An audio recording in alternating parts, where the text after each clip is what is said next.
Like, subscribe, and get notified. सगळे भक्तगण आम्ही व्रत करता.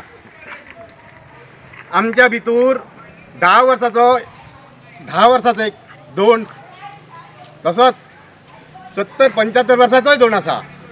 आणि आम्ही भक्तिभावान सगळे श्रीदेवीचे होमकुंडान वयतले यशस्वी प्रमाणे वयतले म्हणून आम्ही खर व्रत करता. आणि सांगपाचें म्हणल्यार आम्ही 6 दीस हांगर व्रत करता आणि सगळे एकोप्यान आसता. भुरगे भरपूर हांगर खेळटात बिळटात मजा करतात म्हणजे जे नियमा प्रमाणे आसा तेच तरा. आणि आम्ही तांकां मार्गदर्शन करता कशें कितें आसूंक जाय भुरग्यांनी, कशें व्रत राखूंक जाय, कशें करूंक जाय देवीचें. आणि त्या प्रमाणे आमचे भुरगे वर्सान आमचे परत मेळटा आणि परत आमचे दोन वाडटा. जवळ जवळ आज आमचे कडेन 40-45 अशें आसा. आज आमचें व्हडलें जेवण देवळान आमचें आयज व्हडलें जेवण आसता आनी भरपूर येता भक्तगण भरपूर येता. महाप्रसादाक येता. Watch on Herald TV.